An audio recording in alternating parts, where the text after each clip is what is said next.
मेरे प्यारे बच्चों,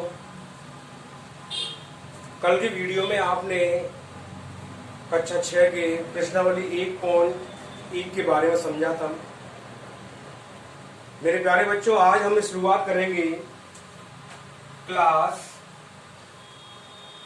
6 की जो मैथ का प्रश्नावली 1.2 याद रखेंगे। अब हम जो प्रश्नावली शुरू करने जा रहे हैं वो है 1.2। बच्चों, इस प्रश्नावली को शुरू करने से पहले इस प्रश्नावली को हल करने वाले कॉन्सेप्ट में आपको समझाना चाहूंगा कि प्रश्नावली 1.2 के सवालों को आप कैसे हल करेंगे और किस तरीके से उनके उत्तर आप लेकर के आएंगे। प्यारे बच्चों, उसको हल करने से पहले आपको समझना होगा कि इस उन सवालों को हल करने के लिए हमें किन किन चीजों को जानना होगा और हमें उन चीजों का ज्ञान होना आवश्यक है। तो आइए बच्चों, शुरुआत करते हैं।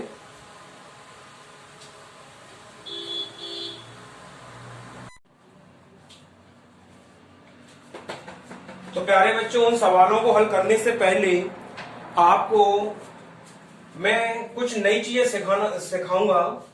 देखिए बच्चों, आपसे अगर मैं ये बोलूं कि क्या बच्चों आपको गिनतियां आती हैं, आप बोलेंगे सर हमें गिनतियां आती हैं। भाई मैं कहूंगा बच्चों आप लिख के दिखाइए, तो आप बड़ी आसानी से लिख देंगे सर 1 2 3 4 5 6 7 8 9 और 10। आप बोलोगे सर हमें ये तो लिखना आता है।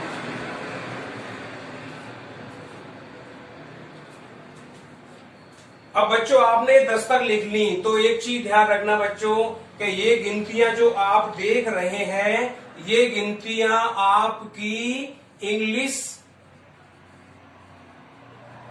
गिनतियां होती हैं। कौन सी होती हैं? आपकी इंग्लिश गिनतियां बोली जाती हैं। लेकिन आपसे अगर कहा जाए कि बच्चों आप इन गिनतियों को हिंदी में लिखिए, किसमें? हिंदी में। आप बोलोगे सर क्या मजाक करते हो आप, हिंदी में और इंग्लिश में एक जैसा होता है? नहीं बच्चों, हिंदी में भी गिनतियां अलग तरीके से लिखी जाती हैं। अब आपको समझना है कि हिंदी में कैसे लिखी जाती हैं। अगर आपने नहीं देखा हो, आप अपने दादाजी से या परदादा से कभी बोलना कि दादाजी आप गिनतियां कैसे लिखते हैं, तो आप देखना उनकी पर्चियों में ज्यादातर दादाजी किस तरह के अंक लिखते हैं। बच्चों ध्यान रखेंगे, नंबर 1 आप हिंदी में 1, इंग्लिश में 1 ऐसे लिखते हैं, लेकिन हिंदी में 1 ऐसे लिखा जाता है। समझ में आ गया? 1 ऐसे लिखा जाता है जैसे हमने 9 को लिख दिया हो। याद रखना है बच्चों, 1 को इस तरीके से। अब बच्चों 2 को कैसे लिखा जाता है? 2 को जैसा कि तैसा लिखा जाता है। जैसा आपका 2 इंग्लिश में है, वैसा ही 2 आपका हिंदी में लिखा जाता है। याद रखेंगे, जैसा इंग्लिश में है वैसा ही हिंदी में। अब आप बोलोगे सर ठीक है समझ में आ गया, 3 कैसे लिखा जाता है? तो बच्चों बहुत आसान है कि 3 को भी आप ऐसे ही लिख देंगे, पर बेचारे के एक पीछे पूंछ लगा दी जाती है कि लो भाई आप अपने मस्त रहना। याद करने के लिए बच्चों 1 का आकार सेम एक जैसा ही है, 2 का आकार सेम है, 3 के अंदर उन्होंने एक पूंछ लगा दी। अब आती है बच्चों 4 कैसे लिखते हैं? 4 को लिखने के लिए आप क्रॉस कर दीजिए। क्रॉस करने के बाद बस आपको ये लगा देना है कि भाई ये 4 बन गया हमारा। क्या बन गया? 4। अब याद हो गया होगा बड़ी आसानी से कि 1 2 3 पर के बाद क्रॉस। अच्छा, अब आती है बच्चों 5। अब 5 को बनाने के लिए आपको 4 बनाना है। इस तरीके से क्या बनाना है? आपको 4 बनाना है और 4 के नीचे भी ऊपर की साइड की पूंछ निकाल दीजिए, तो आपका बन गया 5। तो बच्चों आपने हिंदी की 1 2 3 4 5 ये गिनतियां सीखी और आपको समझ में आ गया कि किस तरीके से हम लोगों को हिंदी में गिनतियां लिखते हैं। अब बच्चों आती 6 को लिखने के लिए जैसे 3 आप बनाते हैं ऐसे ही 3, लेकिन ये 3 आपको उल्टा बना के पूंछ दिखा देनी है कि भैया लो ये कितना बन गया आपका 6। समझ में आ गया। 6 के बाद आती है बच्चों 7 को कैसे लिखा जाता है। अब आपको समझने हैं कि 7 को कैसे लिखा जाता है। तो बच्चों बस एक 0 लगा के और उसको ऊपर ले जाइए, ये आपका क्या बन गया 7। याद रखेंगे हिंदी में क्या बन गया, ये 7 बन गया। अच्छा, इसके बाद बारी आती है 8। तो 8 को बच्चों आप लिखेंगे ऐसे, डंडा खींचा और नीचे आप ऐसे कर दीजिए, ये क्या बन गया बच्चों, ये 8 बन जाता है। और आसानी से आप ये समझ जाते हैं कि हिंदी में कैसे लिखी जाती है। 8 के बाद आती है बच्चों 9 को लिखने के लिए बस आपको करना कुछ नहीं है, ये 3 बना दीजिए और बीच में ऐसे खींच दीजिए, ये आपकी कितनी संख्या बन गई, ये 9 बन जाती है। और 9 के बाद आती है 10। तो बच्चों जैसे आप इंग्लिश में 10 लिखते हैं कि 1 ले लिया और 0 ले लिया, तो इसमें भी आपने 1 ले लिया और 0 ले लिया, तो ये आपके कितने लिख गए, 10 लिख गए। अब बच्चों इसमें ही थोड़ा सा मैं आपको समझाना चाहूंगा कि अब 11 कैसे लिखेंगे। तो जैसे बच्चों आप इंग्लिश में लिखते हैं 11 लिखने के लिए आपको 1 लिखा जाता है, मीन्स आप यहाँ देखिए आप 11 ऐसे लिखते हैं तो यहाँ पर भी 1 को ऐसे ही लिख देंगे। आप 12 लिखना है तो आप 1 के बाद में 12 लिख देंगे। इस तरीके से बच्चों जैसे इंग्लिश में लिखी जाती है सेम वही तरीका होता है। और इसमें अगर आप बोला जाए 100 तो बच्चों 100 को आप कैसे लिखते हैं, आप 100 को ऐसे लिखते हैं, तो हिंदी में भी आप इसको ऐसे लिख देंगे। तो मेरे प्यारे बच्चों आप ये सीख गए होंगे कि हमने इंग्लिश में और हिंदी में कैसे गिनतियां लिखते हैं। अभी बच्चों जाना नहीं है, अभी आपको गिनतियां मैं एक तरह की और सिखाऊंगा। अभी तो गिनतियां मैंने आपको 2 तरह की सिखाई है बच्चों, आपको गिनतियां कौन कौन से सिखाते हैं। अब देखिए आपने इंग्लिश को सीख लिया, हिंदी को सीख लिया, अब एक गिनतियां और होती हैं जिन्हें बोला जाता है रोमन गिनतियां, ROMAN, रोमन क्या बोलते हैं। अब बोलोगे सर ये तो आप नई नई गिनतियां निकाल दे रहे हैं। बच्चों आपको जितनी नॉलेज होगी, जितना ज्ञान होगा, आप उतने ही होशियार बनेंगे। तो आइए रोमन अंक ज्यादा परेशान नहीं करेगी, बहुत आसानी से, ये तो इनसे भी इजी गिनतियां होती हैं आपकी। कैसे बच्चों आप इंग्लिश में 1 ऐसे लिखते हैं, हिंदी में 1 ऐसे लिखते हैं, रोमन में बस आपको 1 बस ऐसे लिखना है। आई बनाते हैं आप, जैसे आई इस तरीके से आपको लिखना है। 2 लिखने के लिए बहुत ही इजी है, बस 2 बार डंडा खींचिए।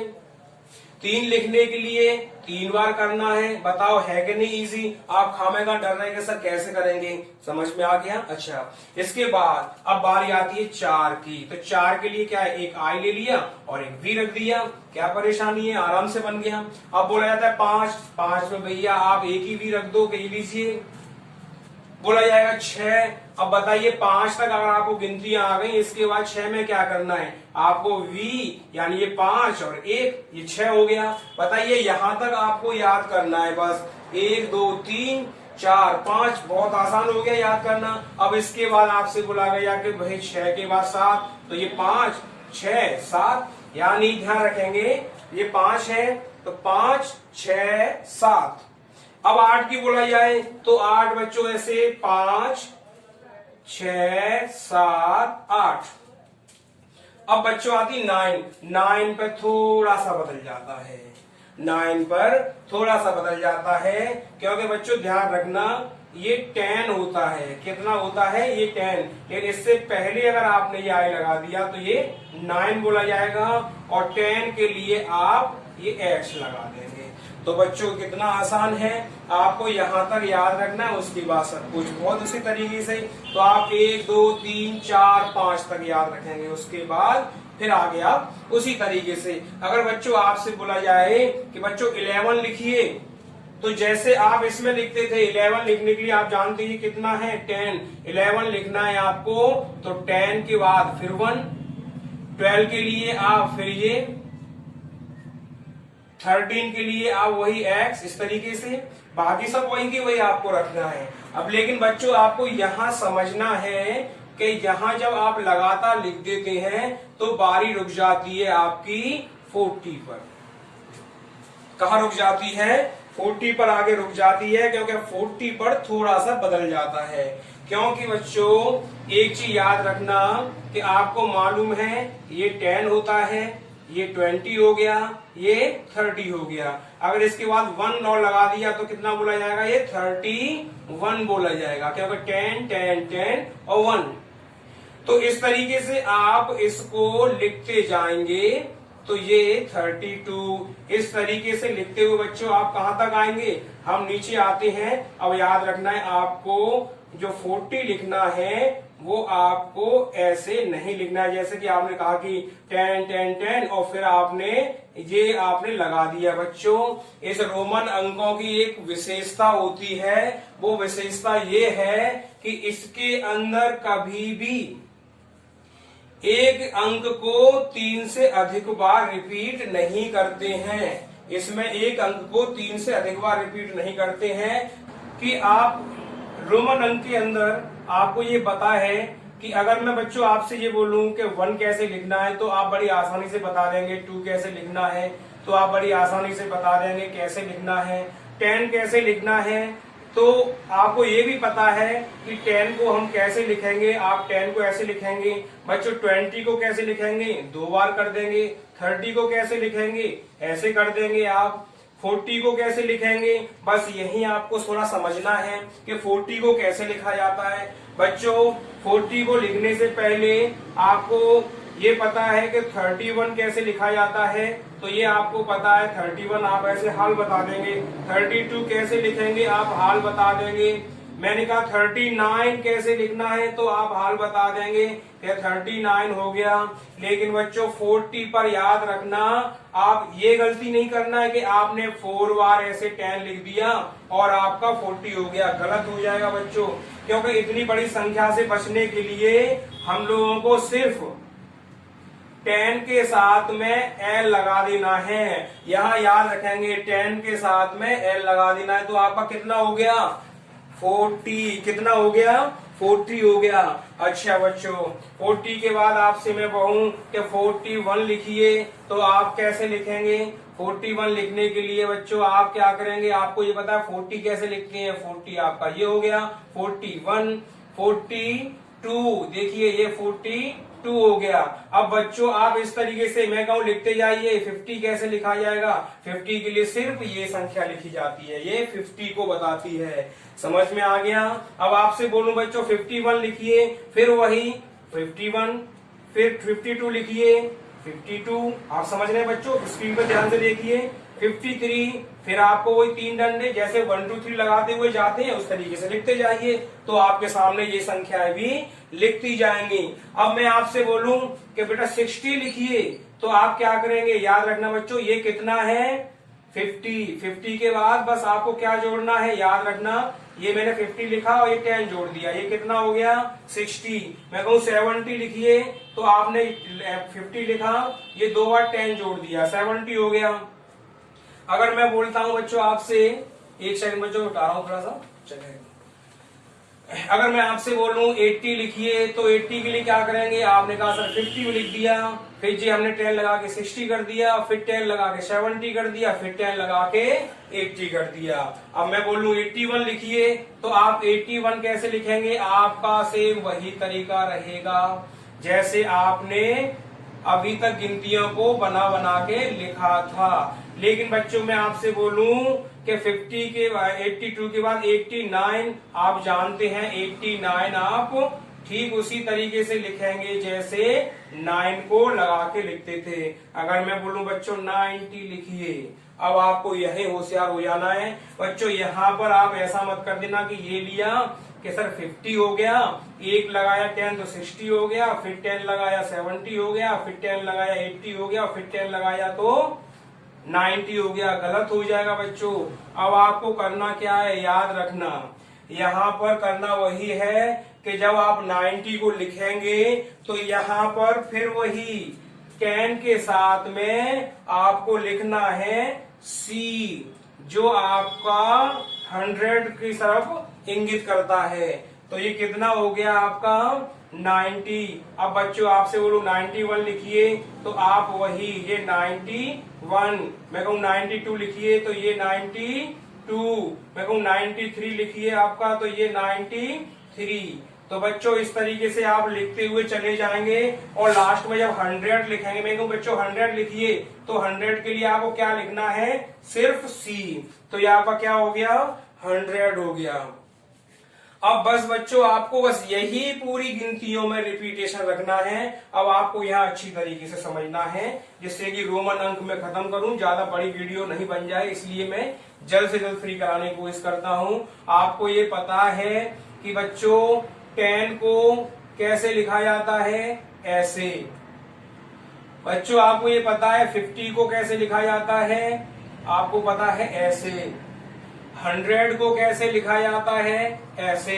आपसे कहूं 110 लिखिए, तो आप क्या लिखेंगे, ये 10 100 लिख दिया और ये 10 हो गया। मैं कहूं 111 लिखिए, तो आपने ऐसे लिख दिया। तो बच्चों वही सारा क्रम रहेगा, फिर से X L C L repeat होता है, तो आपको याद रखना है। लेकिन हम जो समझना चाह रहे हैं वो समझेंगे। आपसे कहूं 200 कैसे लिखेंगे, तो ये 100 हो गया, ये C और C लगा दिया आपने, ये क्या हो गया आपका 200 हो गया। मैं को 300 लिखिए, तो आप 3 बार लिख देंगे इस तरीके से। मैं कहूं बेटा आपसे 400 लिखिए, तो बस बच्चों यही चेंज हो जाएगा। 400 पे आपको यहाँ जो ट्रिपल C था, यहाँ पर आपको DC ऐसे शो कराना है। किससे बताना है आपको, CD से बताना है। यहाँ रखेंगे C और D, ये आपका 400 हो गया। अब बोलूं बेटा 500 लिखिए, तो 500 के लिए आप देखिए बच्चों, 500 के लिए आपको केवल D से इंगित कराना है। किससे बताना है आपको, D से बताना है। तो बड़ी आसानी से आप समझ गए होंगे। अब इसके बाद फिर वही चलेगा कि 600 को लिखना है, तो D को आप जानते हैं, ये 500 को बताता है और ये 100 को, तो 600 हो गए। मैं कहूँ 700 लिखिए बच्चों, तो D 500 को बताता है, ये 700। मैं कहूँ 800 लिखिए बच्चों, तो D 500 ये हो गया, ये हो गया 600, 700 और ये 800 हो गया। अब बच्चों आती है 9 की बारी, यानी मैं कहूँ आपसे, बैठा रहा हूं बच्चों इनको, एक बार आप उतारना चाहे तो उतार सकते हैं। यहां पर मैंने आपको 800 तक बता दिए कि 800 को जब लिखा जाता है तो कैसे लिखा जाता है, आपको समझ में आ गया होगा कि C 100 को शो कराता है और आपका D 500 को शो कराता है। तो मैंने D लिखने के बाद देखिए कितना हो गया, 500, 600, 700 और 800 हो गया। लेकिन बच्चों 900 पर बदल जाता है। 900 पर एक संख्या और आ जाती है, वो आती है आपकी M। क्या आ जाती है, M। अगर आपने यहाँ पर याद रखेंगे, अगर 900 लिखना है तो M, इससे पहले आप C और ये M लगा दिया, कितना हो गया 900, क्योंकि 1000 किसको शो कराता है, 1000 आपका M को इंगित करता है। याद रखेंगे 1000 आपका M को इंगित करता है। अब यहाँ से समझना है कि आपसे कहूं बेटा 1001 लिखिए, तो आपने 1000 के बाद फिर वही तरीका आपका रहेगा कि किस तरीके से आपको आगे की गिनतियां लिखनी है। तो प्यारे बच्चों, मैंने आपको 1000 तक गिनतियां आपको सिखाई कि रोमन अंकों में आपको 1000 तक गिनतियां कैसे लिखनी होती हैं। इसमें बच्चों थोड़ी सी मेहनत करने की जरूरत पड़ती है, लेकिन आप अपने याददाश्त में बनाए रखने के लिए एक चार्ट अपनी बुक के अंदर या कॉपी के अंदर बना लीजिए, जिससे आपको बड़ी आसानी रहेगी समझने में। देखिए चार्ट में क्या करना है आपको, 1 को लिखा जाता है इस तरीके से, आप बता दीजिए। 5 को लिखा जाता है इस तरीके से, इसके बाद 10 को लिखा जाता है ऐसे, फिर 50 को लिखा जाता है, आप जानते हैं 50 को कैसे लिखा जाता है, 50 को लिखा जाता है L से, 100 को लिखा जाता है C से। इसके बाद बारी आती है कि सर 100 समझ में आ गया, 500 को लिखा जाता है D से, इसके बाद 1000 को लिखा जाता है M से। बस अब आसानी से आपसे कहा 1001 लिखिए तो M1, आपसे कहा 101 लिखिए तो C1, आपसे कहा 501 लिख दीजिए तो D1। इसी तरीके से आप सारी संख्याओं को आसानी से लिख सकते हैं। मेरे प्यारे बच्चों, अगर रोमन अंक आपको समझ में नहीं आए हो तो आप हमें कमेंट में लिख करके बता दीजिए कि नहीं सर हमारी समझ में नहीं आए, तो मैंने और भी आसानी से समझाने के लिए नई वीडियो आपके लिए पेश करूंगा। तो दोस्तों ये हमारा पहला सिद्धांत था कि आपने रोमन अंकों को समझा कि रोमन अंक क्या होते हैं। तो आइए बच्चों, रोमन अंकों को खत्म करने के बाद हम अपनी अगली वीडियो पर आगे बढ़ते हैं। तो आगे समझना है बच्चों आपको, अब आपको समझना है बच्चों, अभी आपने देखा कि हमने रोमन अंक कैसे बनाए और किसमें कैसे लिखा जाता है। अब बच्चों आपको कुछ चीजें नोट करनी है, कॉपी निकाल लीजिए, क्योंकि आपकी प्रश्नावली का हल हम उसी के आधार पर करेंगे। तो याद रखेंगे बच्चों, पहली चीज कि 1 किलोमीटर, 1 किलोमीटर, 1 केमी, यानी 1 किलोमीटर में पूछा जाए कि बच्चों कितना मीटर होता है, तो 1 किलोमीटर में बच्चों 1000 या 1000 मीटर होता है। कितना होता है? 1000 मीटर होता है। याद रखेंगे 1 किलोमीटर में कितना मीटर होता है? 1000 मीटर। अच्छा बच्चों, आपसे बोला जाए कि इसे भाई सेंटीमीटर में बदल दीजिए, तो बच्चों बस आपको करना क्या है कि 1000 के अंदर आप 10 का इसमें सीधा सीधा गुणा कर, 100 का इसमें गुणा कर दीजिए, तो ये किस में बदल जाएगा? सेंटीमीटर में बदल जाएगा। आप 1000 में 100 का गुणा और कर देंगे तो किस में बदल जाएगा? सेंटीमीटर में बदल जाएगा। तो यहाँ पर कितना हो जाएगा आपका? ये 1,00,000 सेंटीमीटर बन जाएगा। तो याद रखेंगे 1,00,000 सेंटीमीटर बन जाएगा। इसे कॉपी में नोट कर लो बच्चों, बहुत जरूरी है, क्योंकि प्रश्नावली में इस तरह के सवाल पूछे जाते हैं। अब आपको समझना है आगे बच्चों इसी में कि यहाँ तक आपने समझा। अब थोड़ा सा ध्यान देंगे कि 1 मिलीमीटर, सॉरी, यहाँ आपको समझना है कि 1 ग्राम कितना? 1 ग्राम, 1 ग्राम जो होता है वो उसके अंदर कितने मिलीग्राम होते हैं? तो याद रखें बच्चों, उसके अंदर बच्चों हम अपने सवाल की ओर आगे बढ़ते हैं।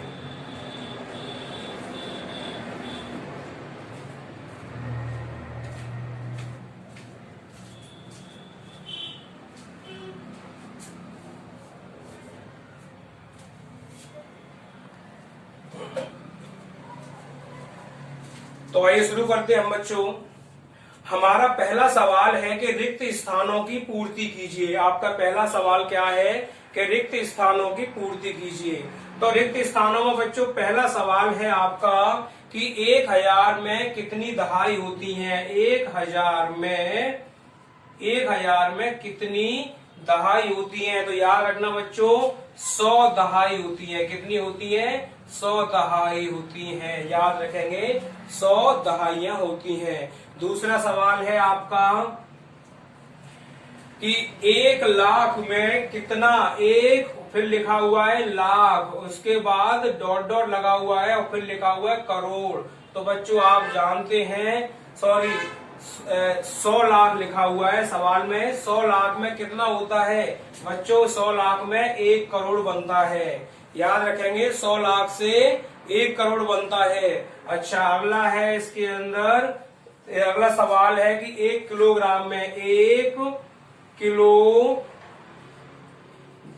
में कितने ग्राम होते हैं? तो बच्चों 1000 ग्राम होते हैं। कितना होता है? 1000 ग्राम होता है। अगला सवाल है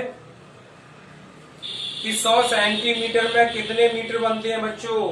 तो याद रखेंगे, हमने आपको पहले ही वीडियो बता दिया था कि 100 सेंटीमीटर बराबर 1 मीटर बनता है। कितना बनता है? 1 मीटर बनता है। अच्छा, 1 किलोमीटर में अगला सवाल है कि 1 किलोमीटर में कितने मीटर होते हैं? तो बच्चों आपको पहले बता दिया है 1000 मीटर होते हैं। कितने होते हैं? 1000 मीटर होते हैं। अच्छा, लास्ट सवाल है आपका कि 1 लीटर में कितने, 1 लीटर में कितने मिलीलीटर होते हैं? तो बच्चों 1000 मिलीलीटर होते हैं। याद रखना है। तो आपका प्रश्नावली 1.1 का, सॉरी 1.2 का पहला सवाल हल हो जाता है। आप बच्चों इसको तार लीजिए, मैं ऊपर से इनको मिटाना शुरू कर रहा हूं।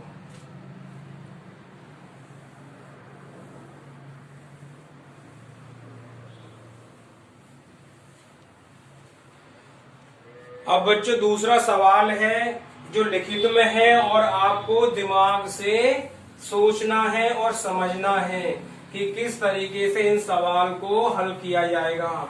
आप अपनी बुक खोल लीजिए जिससे कि आप इन सवालों को आसानी से समझ सकेंगे।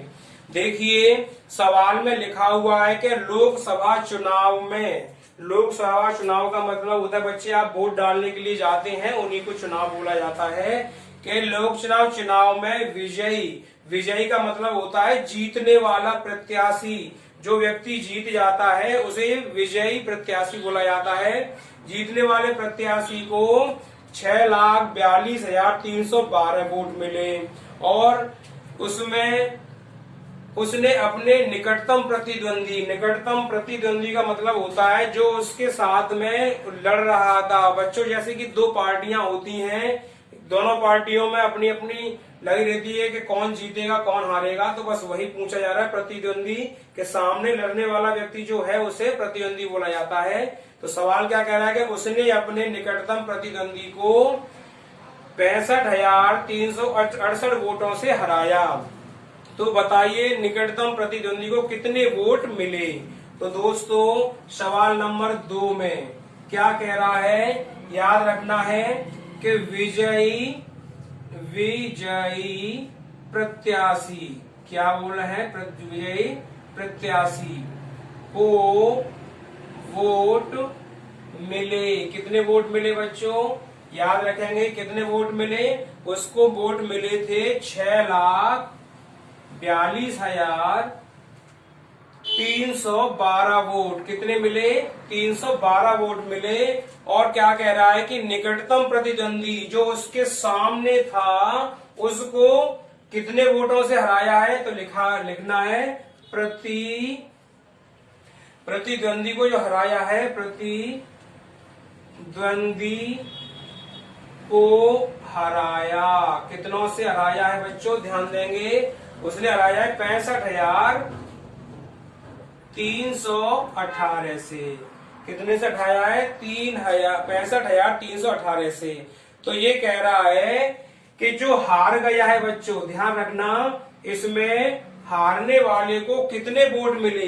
तो ध्यान रखेंगे, देखो जीतने वाले को कितने मिले थे, जीतने वाले को मिले 6,42,312 वोट मिले। किसको कितने मिले थे, 6,42,312 वोट किसको मिले थे, जीतने वाले को। और उसने कहा है कि भाई सामने वाले व्यक्ति को कितने वोटों से हराया है, इतने वोटों से। याद रखना है इतने वोटों से हराया है।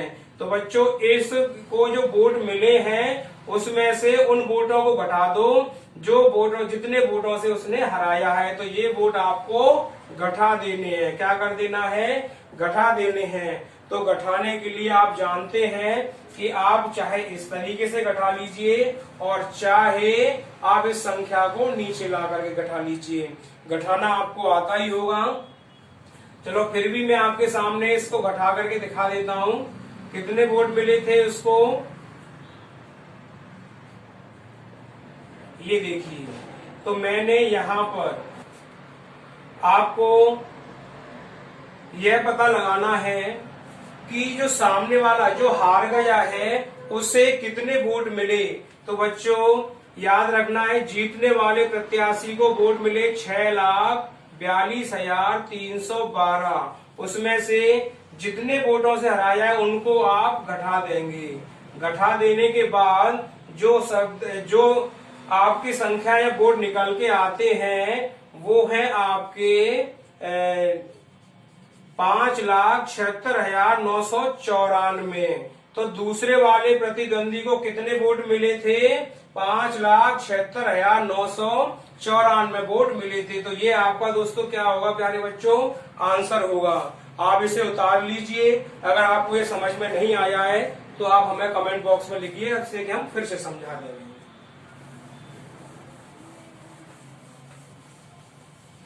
अब आते हैं बच्चों सवाल नंबर 3 पर। सवाल नंबर 3 पर उसमें क्या लिखा हुआ है कि दशहरे के मेले को प्रथम 4 दिनों में क्रमशः इतने इतने इतने लोगों ने देखा। तो बताइए 4 दिनों मेला देखने कुल कितने लोग आए। तो बच्चों ये सवाल क्या कह रहा है कि 4 दिन मेला लगा हुआ है। देखिए पहला दिन, दूसरा दिन और तीसरा दिन और चौथा दिन। सवाल हो गया। तो क्या कह रहा है कि पहले दिन जो लोग आए थे वो आए थे 3079 लोग आए। दूसरे में कह रहा है दूसरे दिन आए 5768 लोग आए। तीसरे दिन कितने आए 9014 लोग आए। और चौथे दिन आए 12306 लोग आए। तो बच्चों आप पूछ रहा है कि मेला देखने के लिए कुल कितने लोग आए। तो यहाँ लिख दीजिए मेला देखने के लिए अब इन सबको आप क्या कर देंगे, इन सबको आप बच्चों जोड़कर लिख देंगे। तो आपका कुल कितने लोग मेला देखने आए उसका हल निकल आएगा। यानी 30,167 लोग आए। तो यही आपका आंसर होगा। तो जल्दी से उतार लीजिए बच्चों, जिससे कि हम अगले सवाल की ओर बढ़ते हैं। कि अगर वीडियो अधिक लंबी हो जाएगी इसलिए हम थोड़ा जल्दी इसको कर रहे हैं, जिससे कि आपको सहूलियत हो। बच्चों अगर किसी सवाल में प्रॉब्लम आए तो कमेंट करके जरूर बताइए।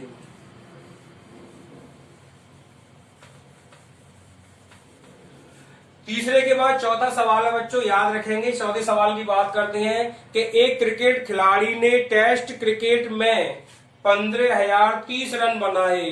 15,030 रन बनाए। एक दिवसीय क्रिकेट में 18,999 रन बनाए। तो बताइए दोनों खेलों में कुल कितने रन बनाए। बहुत इजी है बच्चों, याद रखना है। पहला सवाल पहले क्या बोल रहा है कि एक खिलाड़ी ने टेस्ट क्रिकेट में, याद रखेंगे, टेस्ट क्रिकेट मैच में कितने रन बनाए उसने 15,030 रन बनाए। और फिर वो कह रहा है कि एक दिवसीय क्रिकेट में, फिर उसने एक दिवसीय क्रिकेट में कितने बनाए। एक दिवसीय क्रिकेट में उसने बनाए 18,999। 18,999। तो बच्चों को पूछ क्या रहा है कि कुल कितने रन बनाए। तो कुल यहां लिख दीजिए कुल रन बनाए। बस बच्चों आपको ये दोनों संख्याएं जोड़ देनी है तो आपके रनों की संख्या निकल आएगी। जोड़ने के लिए आप बहुत ही आसानी से जोड़ सकते हैं। 0। तो दोस्तों उसने कुल रन बनाए 34,029। कितने बनाए 34,029 रन बनाए। तो बच्चों समझ में आ गया वो चौथा सवाल। आइए पांचवें सवाल की ओर आगे बढ़ते हैं। बच्चों ध्यान से देखिए, उतार चाहिए। थोड़ा सा मैं फास्ट चल रहा हूं क्योंकि समय का अभाव है, इसलिए।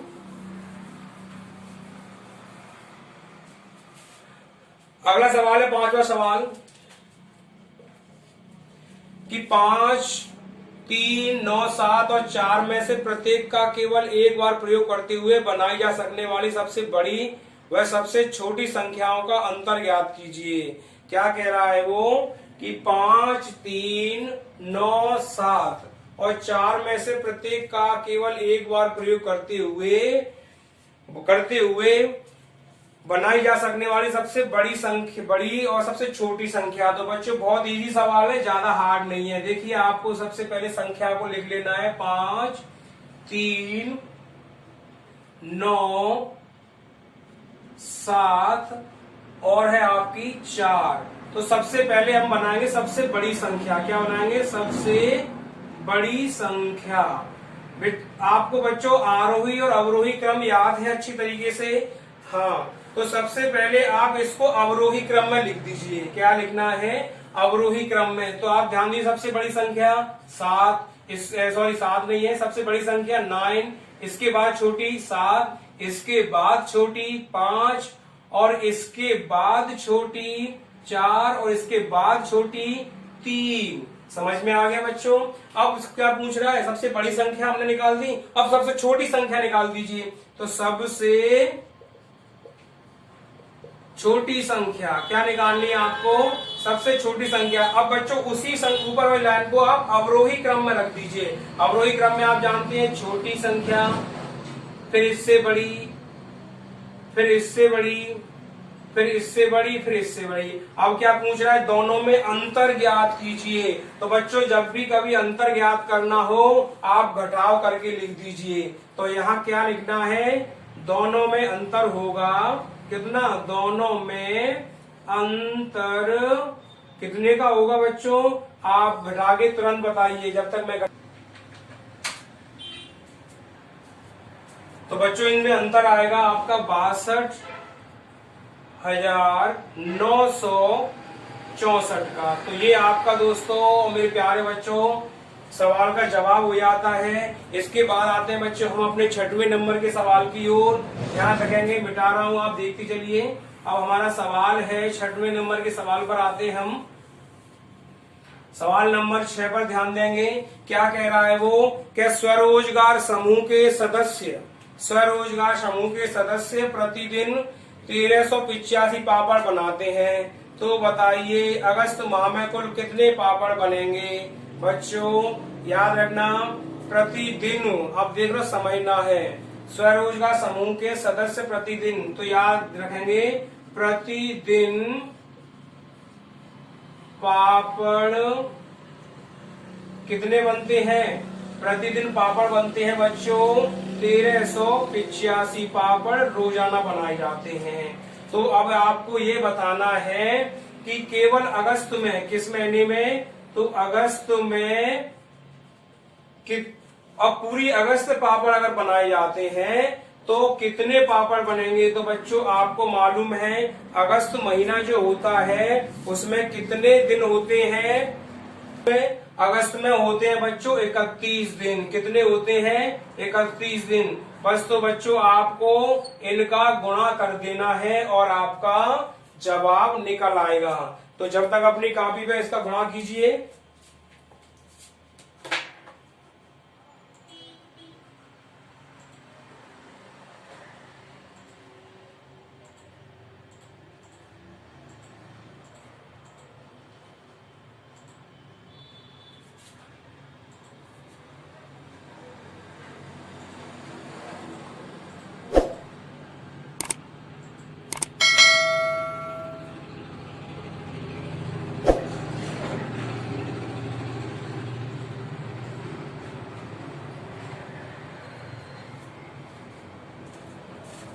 तो बच्चों कुल अगस्त के महीने में 31 दिन होते हैं, तो पापड़ कितने बनेंगे, आप इसका गुणा कर देंगे 42,935। बस कुल पापड़ इतने आपके बन जाएंगे पूरे एक महीने में, अगस्त में। तो बच्चों समझ में आ गया होगा। आइए अगला सवाल समझते हैं। 5 के बाद 6वें सवाल के बाद 7वां सवाल हमारा आता है।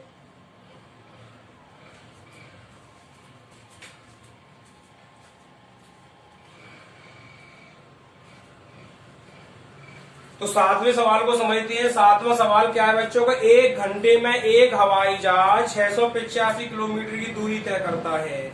तो बताइए 36 घंटों में वह कितनी दूरी तय करेगा। यानी क्या कह रहा है कि हवाई जहाज 685 किलोमीटर की, एक हवाई जहाज 1 घंटे में, क्या कह रहा है कि हवाई जहाज 1 घंटे में कितना चलता है बच्चों, 685 किलोमीटर उड़ता है, 1 घंटे में इतना उड़ता है। तो वो पूछ रहा है कि 36 घंटों में, यानी 36 घंटों में, 36 घंटों में। तो बच्चों बस आपको याद रखना है कि 1 घंटे में 685 किलोमीटर उड़ रहा है। कितना, 685 किलोमीटर। तो 36 घंटे के लिए आपको इसमें गुणा कर देना है। तो वो 36 घंटे में कितना उड़ेगा, तो आपका आंसर निकल आएगा। 36 घंटे में वह कितनी दूरी तय करेगा। आप गुणा कीजिए बच्चों कापी पर, इसका आंसर लिखिए। बच्चों 36 घंटे में वो तय करेगा 24,660 किलोमीटर की दूरी तय कर लेगा। समझ में आ गया? तो मेरे प्यारे बच्चों, ये 7वां सवाल भी आपका हल हो जाता है। आइए अगले सवाल की ओर बढ़ते हैं। हमारा 8वां सवाल, आपको इसको सवाल समझ में आ गया हो तो आगे चलते हैं।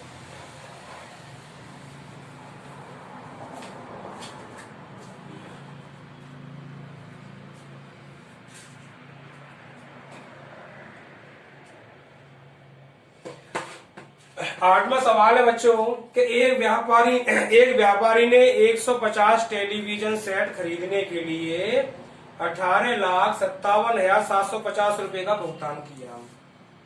तो एक टेलीविजन सेट का मूल्य कितना होगा? तो याद रखेंगे, एक व्यापारी ने, तो याद रखना 150 टेलीविजन यानी 150 टीवी खरीदी है बच्चों।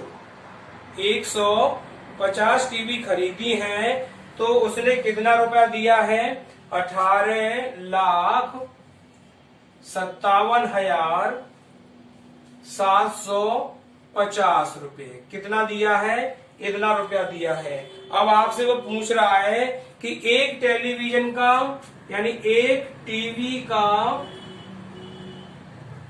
आरएस कितना होगा? आरएस का मतलब रेट कितना होगा? तो याद रखना है बच्चों, इसमें आपको बस करना इतना है कि आप 18,57,750 में आप 150 टीवियों का भाग दे दीजिए तो आपकी एक टीवी का रेट निकल आएगा। एक टीवी का रेट निकल आएगा। जब तक आप कॉपी पर निकालिए बच्चों, फिर मैं आपको बताता हूं।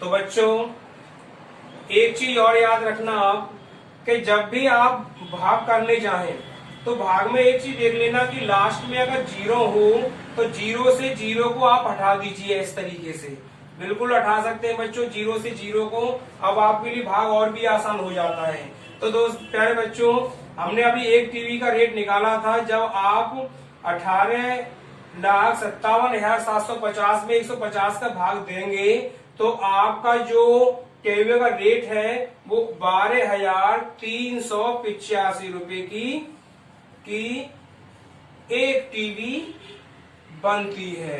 तो ये सवाल भी आपका हल हो गया।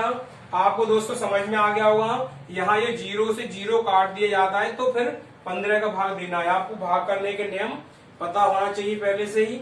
अगर नहीं है तो बच्चों आप हमारी पहली वीडियो को जरूर देखिए। तो समझ में आ गया। अब बच्चों आगे आते हैं, हमारा सवाल नंबर 9 पर ध्यान देना है। सवाल नंबर 9 पर आप ध्यान देंगे।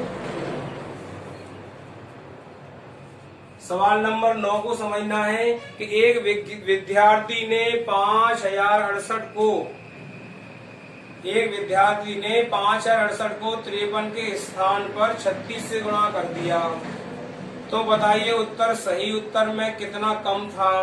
क्या कह रहा है कि एक विद्यार्थी ने बच्चों 5,068 को, क्या कह रहा है वो कि 5,068 को 36 के स्थान पर, सॉरी, एक विद्यार्थी ने 5,068 को 63 के स्थान पर 36 से गुणा कर दिया। किसने कर दिया? देखो सवाल क्या कह रहा है कि बच्चे को सवाल जो हल करना था बच्चों, ध्यान रखना, उसको करना क्या था कि भाई उसको 63 से हल करना था। कितने से करना था? 63 से। लेकिन गलती क्या कर दी उसने कि इस संख्या को हल उसने कितने से कर दिया? 53 से कर दिया। तो अब वो पूछ रहा है कि भाई जब उसने ये कर दिया तो उसमें अंतर कितने का रह गया, कितना कम था? उसका उत्तर सही करने में अंतर कितना था? तो बच्चों आपको बस करना क्या है कि आप इसका गुणा करके निकाल के रख दीजिए। तो आप यहाँ पर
तो बच्चा हमारा सवाल था कि एक विद्यार्थी ने क्या कर दिया था कि 50 68 को 63 से गुणा करना था, लेकिन गुणा उसने कितने से कर दिया, उसको 36 से कर दिया। कितने से गुणा कर दिया? 36 से। तो यहां पर पहले आप दोनों का गुणा कर लीजिए। गुणा करने के बाद जो आंसर आते हैं बच्चों, बड़े आंसर में से आप छोटा आंसर घटा दीजिए। तो आप देखिए कि बड़ा आंसर किसका होगा, इसका होगा। तो आप केवल यह करना है कि आपको इसमें से इसको घटा देना है। ये घटाने के बाद वो सवाल में पूछ ही रहा है कि भाई कितना अपने उत्तर से कितना अंतर रहा उसके उत्तर में। तो अंतर कितना रहा दोस्तों? तो ये अंतर रहा 1,31,536 का। कितने का रहा? 1,31,536 का अंतर उसमें रहा। तो आप समझ गए होंगे बच्चों। तो प्यारे बच्चों, आप समझ में आ गया होगा कि कितने का अंतर रहा उसके उत्तर में। अंतर रहा ये आपकी जो सवाल में आ गया है। तो बच्चों आप समझ गए होंगे। आपका 9 नंबर का सवाल ही बहुत आसान था, इजी था, आपने उतार लिया होगा। आइए हम अपने इस पुस्तक के आखिरी सवाल को समझते हैं। सवाल नंबर 10 पर आप ध्यान देंगे। सवाल नंबर 10 को समझेंगे। इसमें देखिए बच्चों क्या लिखा होगा कि अभ्यास पुस्तिकाएं बनाने की हम बात करते हैं सवाल नंबर 10 की। सवाल नंबर 10 थोड़ा बड़ा है, हो सकता है हर बच्चे आपको समझ में नहीं आ रहा हो, लेकिन मैं आपको समझाता हूं। सवाल बोल रहा है कि अभ्यास पुस्तिकाएं बनाने के लिए कागज की 75,000 शीट उपलब्ध है। बच्चों कुल सीट कितनी है आपकी? कुल सीट है आपकी 75,000 शीट।